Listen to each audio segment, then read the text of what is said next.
CH19 market में पंगा। Market में पंगा। मार्केट में भीड़ लग जाती है। अभय जब देखता है तो एक लड़का रोड पर कार खड़ी करके ट्रैफिक जाम किया होता है। अभय उससे बात करने जाता है। अरे देखो तो इस 2 कौड़ी के लड़के को, ये इतनी कड़क आवाज में रॉकी भाई से बात कर रहा है, शायद इसे मरने से डर नहीं लगता है। जिस लड़के ने यहां तमाशा किया था उसका नाम रॉकी था। उसके साथी उसे सम्मान से रॉकी भाई बुलाते थे।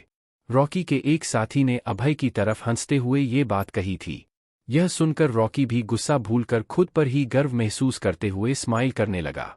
उसने अभय से कहा, तुम शायद यहाँ नए आए हो। वैसे ये देहरादून का सबसे महंगा मार्केट है, तुम तो एक फटीचर से लग रहे हो, तुम यहाँ क्या कर रहे हो? रॉकी अभय की बेइज्जती करके सभी के सामने बड़ा बनने की कोशिश कर रहा था। रॉकी अभय को नहीं जानता था, अगर उसे अभय की रियलिटी पता होती तो वो उसके पैरों में गिर जाता।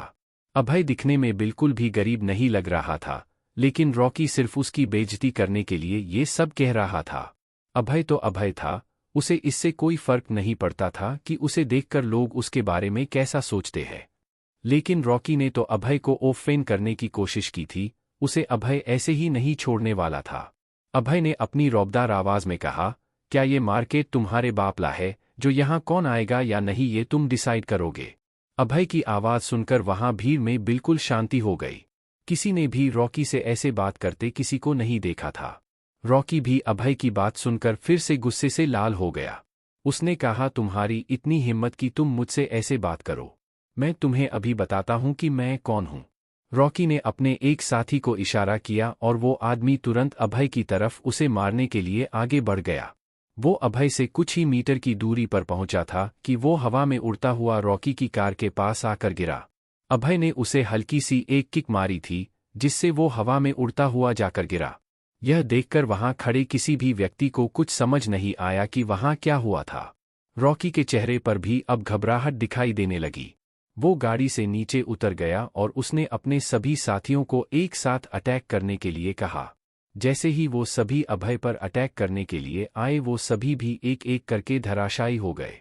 अभय के अटैक से किसी का हाथ टूट गया था तो किसी का पैर। वो सभी वहां पड़े हुए दर्द से कराह रहे थे। वहां खड़े लोग ये देखकर हैरान थे कि अभय ने कुछ मिनट में ही इतने लोगों को जमीन गिरा दिया था। उनमें आपस में बात होने लगी, ये है कौन यार जो रॉकी के लोगों को कुछ मिनट में ही निपटा दिया। सभी अलग अभय के बारे ऐसे ही बातें करने लगे। रॉकी की आंखों में इस वक्त डर साफ दिखाई दे रहा था। उसने अपनी कांपती आवाज में कहा, कौन हो तुम? तुम जानते नहीं हो कि मैं कौन हूं? मेरे बॉस को पता चलेगा तो तुम अपनी जान गंवा दोगे। अभय को रॉकी की बातों से कोई फर्क नहीं पड़ रहा था। वो एक एक कदम स्माइल करते हुए रॉकी की तरफ बढ़ रहा था। अभय जैसे जैसे आगे बढ़ रहा था, रॉकी का दिल जोर से धड़क रहा था। वो जानता था कि वो अभय से नहीं लड़ सकता, लेकिन वो इतने लोगों के सामने ऐसे बेइज्जत नहीं होना चाहता था, इसलिए उसने अभय की तरफ पंच से अटैक किया। अभय ने रॉकी के पंच को ब्लॉक किया और उसकी कलाई को हल्का सा मोड़ दिया। रॉकी की चीख निकल गई। वो दर्द के मारे रोने लगा। वहां खड़े किसी भी व्यक्ति ने रॉकी की ऐसी हालत नहीं देखी थी। अभय ने उसका छोड़ दिया और उसे स्माइल करके देखने लगा। उसने रॉकी से कहा, और भी कुछ बताना चाहते हो या मैं जाऊं? रॉकी इस वक्त बहुत दर्द में था। अभय के कलाई मोड़ने के कारण उसकी कलाई टूट गई थी। वो इस वक्त अभय का कुछ नहीं बिगाड़ सकता था। उसने अभय को कोई जवाब नहीं दिया। अभय ने भी अपने हाथ झटके और वहां से निकल गया। अभय को तो कुछ फर्क ही नहीं पड़ रहा था कि वो अभी अभी एक फाइट करके आया था। उसे अब भूख भी लगने लगी थी, अंधेरा भी हो चुका था, इसलिए वो सीधा अपने होटल की तरफ चला गया। अभय जैसे ही होटल में अंदर जाने लगा, उसे गेट पर गार्ड्स ने रोक दिया। अभय अपनी बाइक से ही आया था और इस होटल में आने वाले लोग महंगी महंगी लग्जरी गाड़ियों से आते थे। सिक्योरिटी गार्ड ने अभय से कहा, सॉरी आप अंदर नहीं जा सकते सर, हमारे होटल में सिर्फ प्री बुकिंग करने पर ही एंट्री मिलती है। अगर आपके पास बुकिंग पास है तो ही आप अंदर जा सकते हैं। अभय को पहले तो बहुत हैरानी हुई, उसे अपने ही होटल में नहीं जाने दिया जा रहा था। फिर उसे याद आया कि उसे यहाँ सुल्तान के अलावा और कोई नहीं जानता है, इसलिए उसे गार्ड पर कोई गुस्सा नहीं आया। उसने अपना फ़ोन निकाला और सुल्तान को कॉल करके बताया कि वो होटल के गेट पर है और क्योंकि उसके पास बुकिंग पास नहीं है, इसलिए गार्ड उसे अंदर नहीं आने दे रहे हैं। अभय की बात सुनकर सुल्तान दौड़ते हुए अपने ऑफिस से गेट की तरफ निकल गया। अभय आज दूसरी बार ही होटल आया था और उसे गेट पर ही रोक दिया। सुल्तान को लग रहा था कि आज तो अभय उससे बहुत नाराज होगा। सुल्तान बहुत जल्दी ही गेट पर पहुंच गया। वो बिना रुके ही दौड़ता हुआ आया था, इसलिए वो बहुत तेज हाफ रहा था। कुछ मिनट बाद वो नॉर्मल हुआ। वो अभय से सिर झुकाकर माफी मांगने ही वाला था कि अभय ने उसे इशारे से रोक दिया। अभय ने गार्ड से कहा, मेरे पास बुकिंग पास तो नहीं है, लेकिन सुल्तान मेरा फ्रेंड है, इसलिए क्या अब तुम मुझे अंदर आने दोगे? क्या गार्ड अभय को अंदर जाने देगा? क्या होगा जब सुल्तान गार्ड को अभय की रियलिटी बता देगा? जानिए अगले एपिसोड में। CH20, आपके पास बुकिंग पास है। आपके पास बुकिंग पास है। अभय जब होटल पहुंचता है तो गार्ड उसे रोक देता है। जब अभय सुल्तान को ये बताता है तो वो दौड़ता हुआ होटल के गेट पर आता है। गार्ड ने एक नज़र सुल्तान की तरफ देखा, जो अभी भी तेजी से सांस ले रहा था। वो इतना तो समझ ही गया था कि अभय कोई नॉर्मल व्यक्ति तो नहीं है, क्योंकि उसके बॉस सुल्तान से मिलने के लिए बड़े बड़े लोगों को अपॉइंटमेंट लेनी पड़ती है, और वो एक सांस में दौड़ते हुए अपने ऑफिस से यहाँ तक आया था, सिर्फ अभय के एक फ़ोन से। उसने तुरंत अभय के सामने सिर झुकाकर उसे कहा, सॉरी सर, मैं आपको जानता नहीं था, इसलिए मुझसे गलती हो गई। अभय भी जानता था कि वो गार्ड सिर्फ उसकी जॉब कर रहा था, वैसे भी उसने अभय को रिस्पेक्टफुली अंदर जाने से रोका था, इसलिए अभय ने स्माइल करते हुए कहा, तुम कुछ भी गलत नहीं किया है, बल्कि तुमने तो अपनी जॉब बहुत अच्छे से की है। मैं तुम्हारे बॉस से कहूंगा कि तुम बहुत अच्छा काम कर रहे हो। इतना कहकर अभय गेट के अंदर सुल्तान के पास आ गया। अभय को देखकर सुल्तान ने सिर झुका लिया। वो आज हुई इस गलती के लिए उससे माफी मांगना चाहता था। अभय उसकी कंडीशन समझ रहा था। उसने कहा, कॉम डाउन सुल्तान, ये इतनी भी कोई बड़ी बात नहीं है।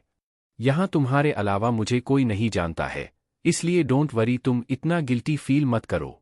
अभय की बात सुनकर सुल्तान का मन थोड़ा हल्का हुआ। उसने कहा, सॉरी यंग मास्टर, मैं ध्यान रखूंगा कि आगे से आपको ऐसी परेशानी ना हो। सुल्तान, मैंने कहा ना, इतनी भी बड़ी बात नहीं है। चलो, मुझे बहुत भूख लगी है, हम ऊपर चलकर कुछ खाते हैं। अभय ने कहा और आगे बढ़ गया। सुल्तान भी खुश होकर अभय के पीछे पीछे चल दिया। आज उसके मन में अभय के लिए रिस्पेक्ट और भी बढ़ गई थी। वो अभय को विप लॉन्ज में एक प्राइवेट रूम में ले गया। उसके एक इशारे पर अलग अलग तरह की शानदार डिशेस टेबल पर लग गई। सुल्तान इतना भाग कर गया था, इसलिए उसे भी भूख लगने लगी थी। अभय के कहने और वो भी उसके साथ खाना खाने लगा। आप ड्रिंक में क्या लेंगे यंग मास्टर? सुल्तान ने अभय से पूछा। नहीं, मैं खाने के साथ ड्रिंक नहीं करता हूँ, मैं नॉर्मल सॉफ्ट ड्रिंक ही लूंगा, अभय ने खाना खाते हुए कहा। ठीक है, फिर हम आज सॉफ्ट ड्रिंक ही लेंगे। सुल्तान ने वेटर को इशारा किया, वो सॉफ्ट ड्रिंक ले आया। वहीं होटल का चीफ सिक्योरिटी ऑफिसर इस समय किसी काम से होटल से बाहर गया हुआ था। उसे जब गार्ड ने वहां हुई घटना के बारे में बताया तो वो डर के मारे कांपने लगा।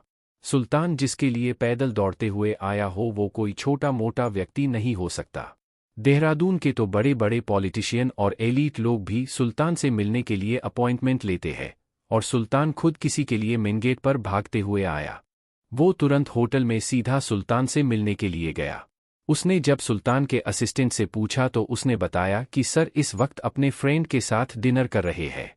थोड़ी देर में अभय और सुल्तान दोनों खाना खाकर सुल्तान के ऑफिस की तरफ ही आ रहे थे। चीफ सिक्योरिटी ऑफिसर जिसका नाम अली था, वो इस वक्त सुल्तान के ऑफिस के बाहर ही बैठकर उनका वेट कर रहा था। उसने जैसे ही देखा कि सुल्तान उसकी तरफ ही आ रहा है तो वो तुरंत खड़ा हो गया। सुल्तान के डर से उसके पैर कांप रहे थे। अभय जो कि इस वक्त सुल्तान के साथ ही था, वो अली को देखकर समझ गया था कि वो सुल्तान से डर रहा है। सुल्तान ने अली की तरफ एक गहरी नज़र से देखा और उसे ऑफिस में अंदर आने का इशारा किया और अभय के साथ ऑफिस में चला गया। अंदर ऑफिस में अभय वहां रखे काउच पर जाकर आराम से बैठ गया। उसने सुल्तान को भी बैठने के लिए कहा। सुल्तान भी उसकी बात मानकर तुरंत बैठ गया। उसी वक्त अली भी वहां आ गया। उसे गार्ड ने जो कुछ बताया था उसके बाद तो वो सुल्तान से नज़र भी नहीं मिला पा रहा था। अली ने अपना सिर झुकाए हुए सुल्तान से कहा, सॉरी भाई, वो मेरी गलती की वजह से आपको और आपके फ्रेंड को बहुत परेशानी हुई। मैं वादा करता हूं आगे से ऐसा कभी नहीं होगा। अली की बात सुनकर सुल्तान बिल्कुल खामोश था। वो अभय की तरफ देख रहा था। वो जैसे उससे पूछना चाहता था कि क्या वो अली को उसकी आइडेंटिटी बता दे। अभय भी ये बात समझ चुका था, उसने हाँ में अपना सिर हिलाया।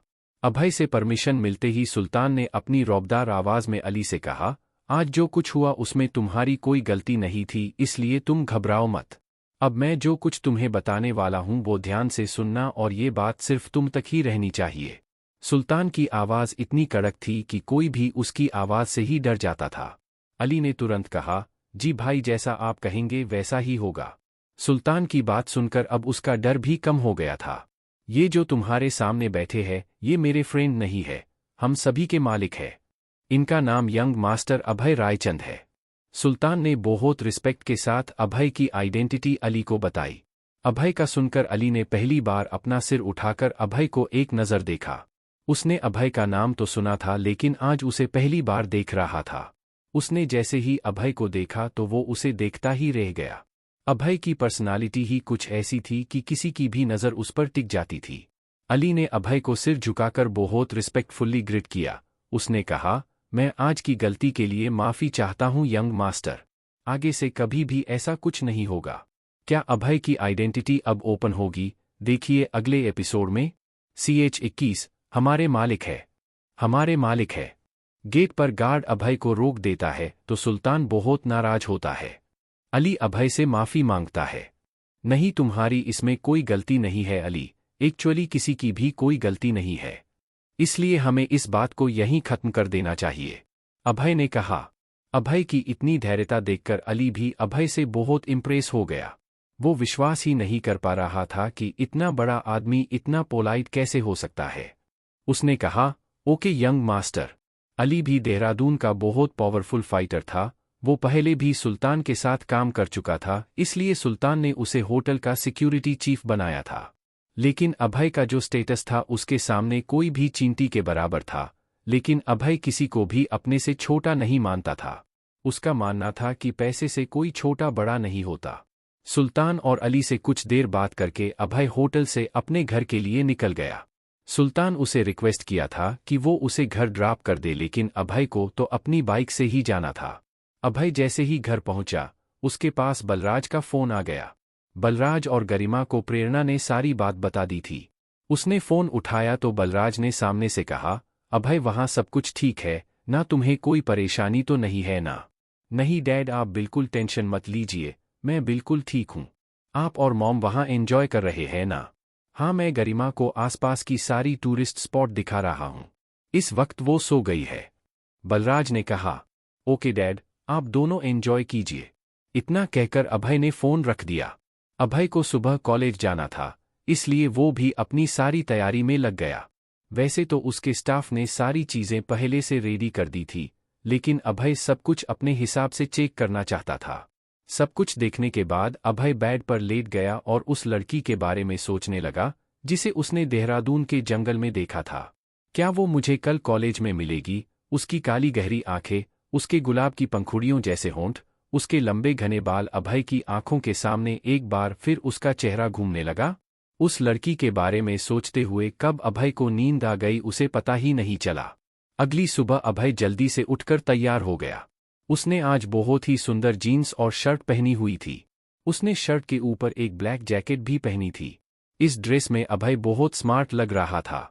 उसने अपनी पर्सनालिटी ऐसे मेंटेन की थी कि वो ज्यादा हाई प्रोफाइल ना लगे। अभय ने स्मिता से कहकर एक नॉर्मल मॉडल की रेंज रोवर कार मंगवा ली थी, जिसकी कीमत लगभग 50 लाख थी। हालांकि एक आम इंसान के लिए तो ये भी किसी सपने से कम नहीं थी, लेकिन करोड़ों की गाड़ियों में बैठने वाले अभय के लिए ये बहुत मामूली थी। अभय के रेडी होने तक उसका नाश्ता भी रेडी हो गया था। उसने नाश्ता किया और जूस पीकर कॉलेज के लिए निकल गया। माउंट कॉलेज का कैंपस बहुत बड़े एरिया में फैला हुआ था, इसलिए ये देहरादून से लगे एक हिल एरिया में बना था। हिल एरिया में होने के कारण यहाँ की खूबसूरती भी कमाल की थी। हाइट पर होने के कारण यहाँ का टेम्परेचर भी शहर से थोड़ा कम था।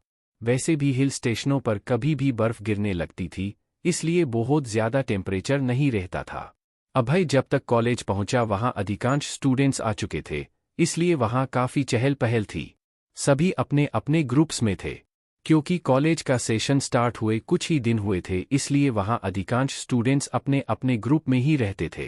कॉलेज कैंपस में कुछ लड़के और लड़कियां पार्किंग से लगे हुए ग्राउंड में ग्रुप बनाकर खड़े थे। उन्हें देखकर लग रहा था कि वो सभी एलीट फैमिली के बच्चे थे।